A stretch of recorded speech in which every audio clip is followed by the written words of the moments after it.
Welcome everyone back to the West Best Media. This is the last of the series Ramaphosa versus Malema and what South Africa powers that be fear the most. South Africa is standing on the edge of something the old system can't control. The people feels it in their bones and the politician feels it in their fear. And as the center of this storm, and at the center of this storm is two men. Yes, Cyril Ramaphosa, the businessman, the polished global stage presenter, Julius Malema, the revolutionary who speaks the language of the street. But this isn't just rival between two leaders. It's a war between two visions for South Africa. Because what the powers that be fear the most isn't Julius Malema himself, it's what he represents, a generation that refuse to wait their turn. Ramaphosa is the face of stability, the smile, the reformer, the diplomat investor loves. He walks the hall of Dovers and Washington with applause following him. The world, to the world, he's the man who calms the market. But inside South Africa, that calms feel more like stage or scared or cage. They like they're scared, caged in because stability means nothing when millions of people live without jobs, without land, without light. Julius Malema, on the other hand, doesn't speak for the boardroom. He speaks for the broken. He doesn't sugarcoat reality. He spits raw freedom without ownership is not freedom. That line is why they feared him, because it exposes 30 years of betrayal wrapped in polite speeches. Every time he stepped to the mic, the establishment trembled. They don't fear chaos, they fear clarity. Ramaphosa promised reform. Malema demands justice. And in a country where patience has turned into poverty, justice sounds like revolution. You're listening to the West Best Media, where truth doesn't ask for permission. Hit subscribe right now and join this movement, exposing Africa's real story. Let's talk about the 7-year old case that suddenly came back to life. The courtroom weapon. It's not coincident, it's choreographed. The ANC knows its moral currency has collapsed.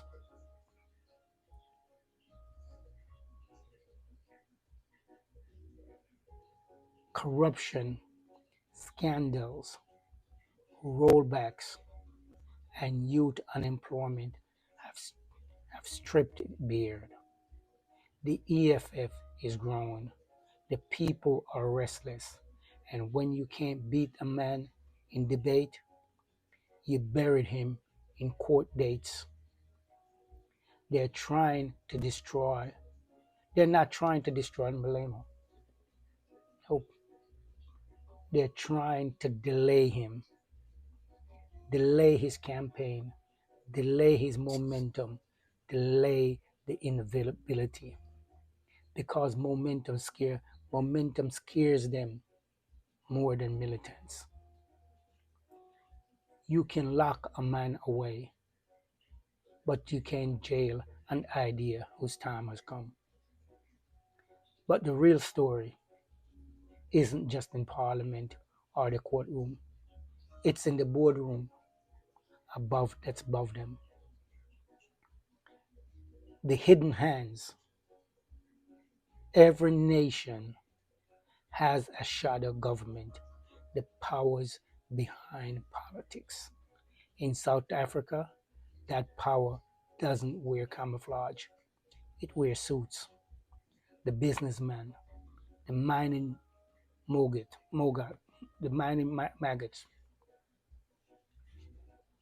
the foreign investors, the ones who decide who talks and the one who can't. They call it policy, but is preservation. As long as South Africa remains predictable, the profit keeps flowing north and the people stay stuck in one place. That's what Malema threat is all about. That's why the establishment feared him. He calls the quiet partnership between politics and capital. And the here's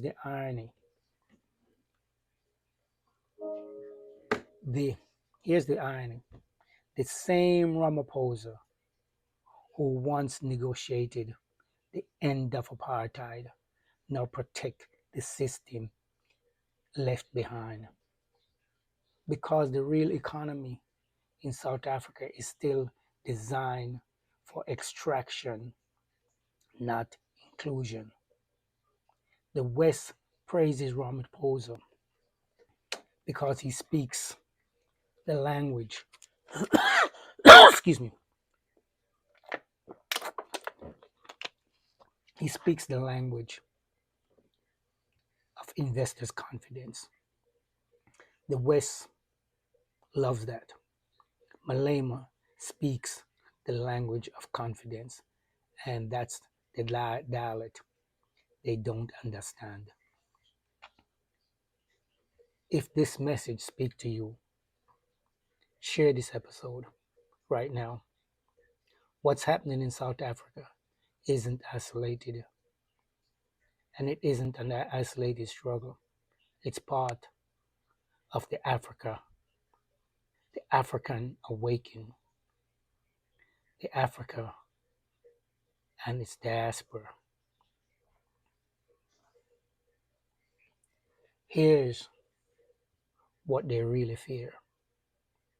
They fear South Africa, where the poor and the working class realize their numbers, not their division or their not their division or their power. They fear without permission. They fear they unite without permission. That's why every time Malema raises his voice, they label him dangerous, populist, or radical. But when millionaires manipulate the market, they call it policies. Or when millions of US dollars are found stuffed in a sofa, inside a sofa, they call it an honest mistake. One law for the connected and another law for the condemned. That's the hypocrisy of South African modern democracy. Ramaphosa is the product of international grooming, the kind of leader the global system can manage. You heard me right. He is the leader that the global system can manage. Malema is the product of domestic frustration, the kind of leader the people created themselves. One is shaped by capital, the other is shaped by consciousness. And consciousness does not need permission. Once it's spread, you can't cage it again. That's why they feared him. Not because he'll burn the system down, but because he might replace it with one that actually works. Here is the dawn they can't delay. Whether they convicted him or clear him, something inevitability has begun. South Africa youths have outgrown fear. They have stopped waiting for savior and start building momentum. From Soweto Township to the universities, the message is the same. We are not our parents' generation. We are the revolution. The system smear them. The system can smear them as much as they want, but it cannot stall them. It can even sentence him, but it cannot stop the wave he started. Because this generation no longer begs for independence or for inclusion, it will build its own independent. This has been the West Best Media. Real talk, real history. Subscribe, share, support the channel that speaks the truth to power unapologetically.